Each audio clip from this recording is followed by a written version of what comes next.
turning away from the church, prompting clergy to innovate their efforts to reclaim the flock's devotion.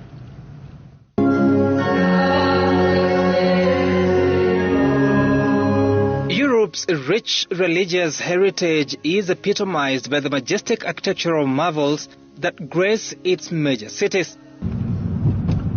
Take, for instance, Barcelona, Spain, a nation steeped in religious tradition, tracing back through centuries. As one of Europe's best preserved medieval cities, Barcelona's skyline is adorned with the timeless beauty of ancient churches, each a testament to the creativity and devotion of generations past.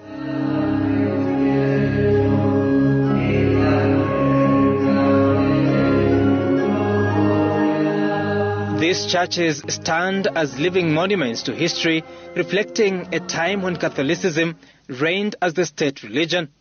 Even today, amidst the passage of time, over 2/3 of the population still identify as Catholics.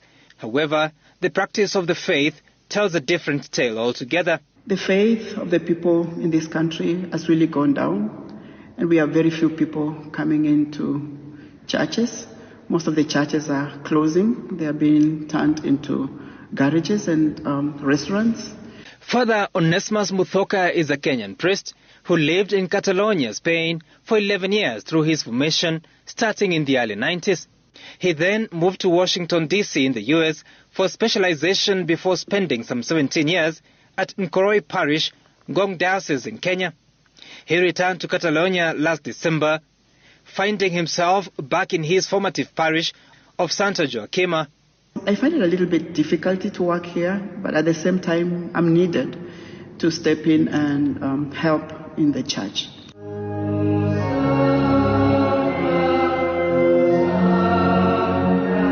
At the Sunday Mass we attended, there were 24 adults at the 12 o'clock session, accompanied by just 4 children from one family.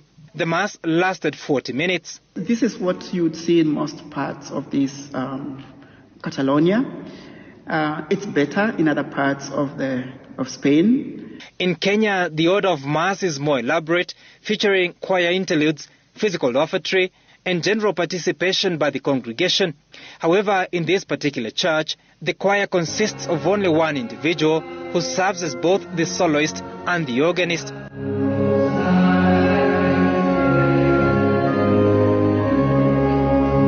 Here, there is no offertory or sadaka as it's known in Kenya, but there is a reason behind it. The church doesn't want to look like it's begging the people, and the offertory has to be more intentional, more from the heart. So they do it into the account, or they drop it in some places that they can deposit money as they go in or as they go out. That has always been the situation in Spain? No, that has changed with the drop of people going to church. One of the complaints that people had as they stopped going to church is that the church asks too much. Father Muthoka's parish is also formation house and so has bills to pay.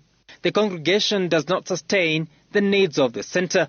For example, a religious community like we have jobs that pay us. And that's how somehow we run our community and we buy our food and our clothing and all that. And so what led to the decline of this once thriving church that was once bustling with a vibrant community that required ample space to accommodate its needs?